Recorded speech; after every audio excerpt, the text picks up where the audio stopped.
Let me introduce you to a family. The Loud family. They were an ordinary, happy-looking family living in California. Until a television channel knocked on their door in 1971. That day, an experiment began that would change television history and perhaps our perception of reality forever. Cameras were placed inside the house and hundreds of hours of footage were recorded over 7 months. Every moment in the house, every breath the family took was recorded. At first, everything was perfect. But as the days went by, this perfect picture slowly began to change. My parents got in a fight. I almost died, man. What? Don't put the cheese in the refrigerator. They were arguing about whether you should put the cheese in the refrigerator or not. I mean, God, it was so embarrassing. Arguments, disappointments, and a family heading toward falling apart in front of everyone's eyes. I just want you to do something. Just move As the long body. as it's not plunking on the guitar, right? Finally, the mother, Pat Loud, announced in front of the cameras that she wanted a divorce from her husband, Bill. Sure as hell tried. Right. And, it just didn't work. And the couple divorced a short while later. Pat has decided to file for divorce and has told her children. There was no such thing as privacy left for the Loud family. Their lives no longer belonged to them. Their reality had slowly slipped away from them. All that remained was a set of data being cut and tailored on an editing table. 2 years after the filming, the family's life was broadcast as a 12-part series called An American Family. Millions of people watched the family's disintegration in front of the cameras. But what if our reality isn't as real as it seems either? Actually, this is a question as old as human history. 2,400 years ago, Plato spoke of people chained in a dark cave. These people had never seen the outside world. All they knew were the shadows reflected on the cave wall. They thought those shadows were reality. Just like the Loud families represented life in front of the cameras eventually replaced their real life. Today, we give a technological name to this situation that Plato called shadows 2,400 years ago, where the Loud family was trapped on the television screen. Simulation theory. Could this universe we are in be a simulation started by a much more advanced civilization? This is a topic that is widely discussed and debated today. It has even entered the agenda of technology giants. I'm sure some of you remember these words from 2016 by Elon Musk, one of the world's most influential people. It would seem to follow that the odds that we're in base reality is 1 in billions. Just a few weeks ago, he participated in a podcast and repeated this claim there as well. That's for sure what's going to happen in this level of the simulation, if you could call it. So then what are the odds that we are in base reality and that this has not happened before? In recent times, however, physicists have proposed a theory that claims the exact opposite. Dr. Mir Faisal and his team have built a mathematical wall against the simulation theory. They published a paper suggesting that certain processes in the fabric of the universe can't be replicated by any computer. According to them, the universe is too free to be simulated, meaning it's full of uncertainties. On one side, a visionary investing his dreams and capital into future technologies and those who defend his view. On the other side, physicists trying to protect the mathematical boundaries of the universe. One side says if this technological progress continues, being in a simulation is inevitable. The other side says that mathematics will never allow this. So today, we'll embark on a journey toward that dark and unknown region where these two giant ideas collide. If you're ready, let's begin. In those years when the Loud family appeared on television, the world of technology was also creating its own representative reality. A game called Pong. A dart screen consisting of 2 rectangular bars and a square. No one playing this game back then could have imagined that those crude pixels would one day push the boundaries of technology and our imagination to this extent. 50 years have passed. In these days, as we enter 2026, we can now produce videos that we can't distinguish from reality with just a single sentence. Artificial intelligence tools can build perfect worlds, from leaves blowing in the wind to light refractions on the water. This is exactly what lies at the heart of Elon Musk's claim. Progress. Musk says that if the development speed of games continues to increase like this, after a while, games will become completely indistinguishable from reality. And if a civilization can build a simulation indistinguishable from reality, it can probably build not just one, but thousands, or millions of simulations. Just like the video games, we print millions of copies of today. In this case, a massive pool of possibilities is formed before us. On one side, there is reality, and on the other side, millions of simulations that are copies of reality. Now ask yourself this question. Among trillions of simulated beings, what is the probability of you being that lucky person in that single reality? Were you able to get the answer? Of course, this is a very small ratio. According to Elon Musk, this probability is 1 in a billion. That's small.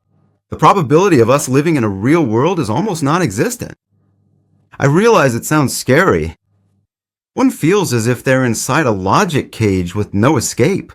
Of course, there are very serious objections from the scientific world to this statistical claim of Musk's. But according to some researchers, when we look at the fabric of the universe, we strangely see things similar to the working principles of modern software. For example, no matter how much you zoom in on a digital photo, you eventually reach those smallest squares we call pixels. Isn't that right? Well, physicists encounter something similar when they zoom in on the universe. Planck length, the smallest known distance in the universe. They say if our universe were real and infinite, why would there be a resolution limit, a pixelation point? Maybe this sense of pixelation is a sign that what we're looking at isn't reality, but just a digital copy of it. Another argument, modern game engines only load where you're looking to avoid tax on the processor. In other words, they render that area. In a game, when your character turns around, the system stops calculating the images there. Doesn't that famous double slit experiment in quantum physics tell us something similar? As long as we don't measure a particle, it's just a probability. That is, a wave. But the moment we determine its location, that is, we measure it, it turns into matter. It's as if the universe only renders the image when we ask the processor for that data. By the way, a very important development occurred in quantum physics in 2025. I mentioned this development in a video I posted in recent weeks. A big step has been taken in quantum teleportation. For the first time, the entire identity and all properties of a matter were teleported elsewhere. So physicists took all the data of a particle and instantly transferred it to a particle at another point, ignoring the distance. If the universe is a massive simulation, could these teleportation moments actually be like the system copying data from one folder to another? Keep this question in the back of your mind. While researching these topics, I wonder what people think. I was curious about it. That's why I browsed some platforms, forums like Reddit. I came across a hypothesis there that I really liked. It even made me smile. One user says, those mind-boggling oddities in quantum physics, like quantum entanglement. They say it could be a bug, an error in the program, and that the problem of consciousness isn't a philosophical mystery. They mention it could be a coding error. So there was a comment like, if we're in a simulation, a novice intern might have written it. They even gave it a name. They call it the cosmic error hypothesis. As you can see, the simulation theory is quite branching out. A theory where different ideas and views are put forward. Although these discussions seem very new, it all started with the famous philosopher Nick Bostrom turning this topic from a philosophical question into a probability calculation. In 2003, Bostrom structured the simulation argument as a trilemma. According to him, one of these three possibilities must be definitely true. Civilizations go extinct before reaching the technology to create simulations. This is the first possibility. They reach this technology but aren't interested in creating simulations at all, because it has no practical benefit for them. This is the second possibility. But what if both scenarios are wrong? Meaning they both survive and are interested in creating this technology. That's when the third possibility inevitably comes into play. We are almost certainly inside a simulation. Because if the first two possibilities are wrong, it means there are countless simulations in the universe. In this case, the number of simulated consciousnesses would exceed the number of real organic ones by billions of times. Thus, the probability of us being one of those simulated consciousnesses becomes almost a statistical certainty. When Elon Musk says the chance of this universe being real is 1 in a billion, he's actually referring to such a probability calculation. So why would these super advanced civilizations even create these kinds of simulations? That's the question that comes to my mind. I mean, why would they feel the need to do something like this? There are some theories about this as well. Perhaps our future selves might have embarked on such a thing to understand humanity's great technological and social transformation. So maybe they did it to learn from the mistakes of that time. Just like the cameras that entered the home of the Loud family, they were also looking for an answer to the question, how does an American family live? But of course, this experiment came with a price. They suffered, didn't they? The family eventually fell apart. If we are in an ancestor simulation, could our suffering be just a data set for those higher civilizations? Millions of Americans watching the Loud family saw a real breakdown on screen at that moment. But for most people, it was just content to be consumed during dinner. What if our entire existence is just a consumed experience in another dimension? Critics like American author Richard Carrier strongly oppose this simulation idea. Carrier says that running such a simulation means deliberately recreating all the horrific suffering, plagues, and wars in human history. He says this would be an irreparably evil act. What ethical civilization would make trillions of beings suffer this much just out of curiosity? Moreover, Richard Carrier says the issue is not just ethical, but also a massive efficiency problem.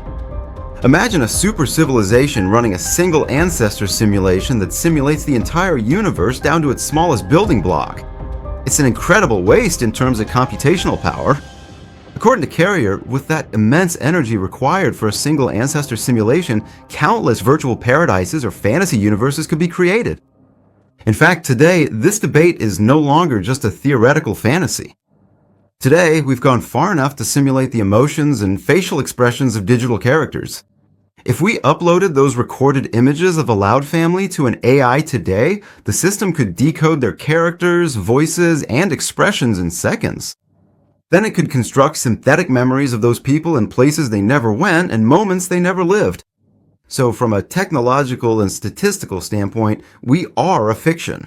We are real with a 1 in a billion chance. Most likely, we're just piles of code. When we do the probability calculation, we arrive at such a conclusion. However, in October 2025, a voice rose from the world of physics that suddenly began to shake these calculations. An article published by Dr. Mir Faisal and his team put forward a very strong mathematical argument. The physicist said, "You're fascinated by progress, but there's a seal in the fabric of the universe that no computer can replicate." This claim by physicists from the 20th century is based on the famous incompleteness theorem of Kurt Gödel, one of its greatest geniuses. Gödel had proven this case. Within every system, there are gaps that can never be solved or calculated using that system's rules. And our universe is exactly such a place. In the quantum world, some processes are inherently unstable by nature. A computer's logic is built upon zeros and ones. However, subatomic particles choose to be both 0 and 1 at the same time, meaning uncertainly. A computer trying to perfectly simulate this quantum uncertainty is like a painter trying to trap the wind on a canvas. You can draw leaves blown in the wind.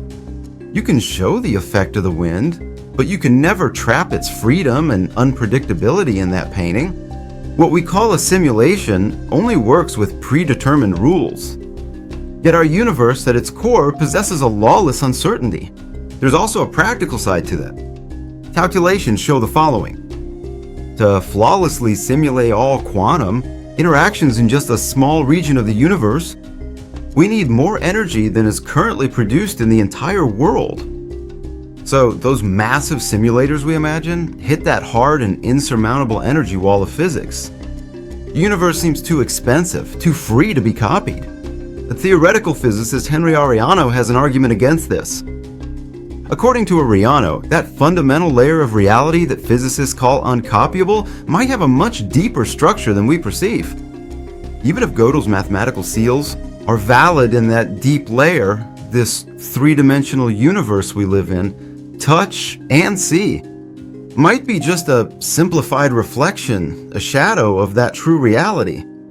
Even if true reality can't be simulated, it's representation that falls into our perception. meaning this vast stage of the universe can be simulated perfectly. Life itself might also support this idea of reflection. For example, incredibly complex structures like the human eye evolved independently more than 40 times in evolutionary history in almost the same way. Is this a coincidence? Or is it a copy of that master template in the universe's source code leaking into our reality? Now we have two opposite poles. On one side, technology saying the probability of reality is 1 in a billion. On the other side, physics and math saying this universe can never be copied. So which one is correct? While searching for the answer, I realized we missed something very important. Maybe the universe doesn't need to be simulated by a giant computer. Haven't we already built our own simulation with our own hands? French philosopher Jean Baudrillard has a tremendous metaphor regarding the subject. The metaphor of the map and the territory. Baudrillard explains this based on a story. In the story, there is an empire and a very detailed map is made. This map covers every single inch of the country. Eventually, the map becomes so massive that it's laid over the country itself, the territory. After a while, the real land underneath, that real territory, rots away and vanishes. The only thing left is that perfect map. The Loud family also started out thinking this was just a shoot. But after a while, the line between reality and their image on camera began to blur. The family's real life was that territory, and the 12 episodes we watched on TV were the map of that life. But after a while, the map destroyed the territory, the real family. People knew Pat Loud not as a mother, but as a television character. Their pain turned into rating material, into coordinates on the map. This is what Baudrillard calls hyperreality. The perception of a copy of reality is more real than reality itself. Look at these glass screens in our pockets today. Those seamless lives we create on social media, the filtered versions of our happiest moments, those enchanting landscapes we create with AI in seconds, these are all maps of our lives. And now most of us are busy polishing the map instead of exploring the territory, the reality. Maybe the physicists are right. This vast universe might be too free to be trapped in a computer due to quantum uncertainty. We don't know. But if we're living with the representations these glass screens offer, haven't we already sacrificed our reality to an image? Haven't we turned our own lives into a simulation? When Pat Loud said she wanted a divorce on camera, she was being watched by millions as a television fiction. But the weight she felt in her heart at that moment, the tears she shed, were real. Even if we're in a simulation, does the reality of that pain change? Yes, maybe today AI can imitate everything. It can copy our voice, our face, even our style. But can it truly feel the warmth we feel when we hold a loved one's hand? Or the sadness that follows when we lose someone? The story of the Loud family reminds us of something much deeper than images or data. The priceless humanity behind those cameras, that real emotion leaking through the fiction. Even if we're in a simulation, the greatest gift this fiction offers us is the ability to feel. Whether we're part of a software or this world, it doesn't matter. What matters is our emotions, friends. Whatever we're feeling right now, that's the only thing that's real.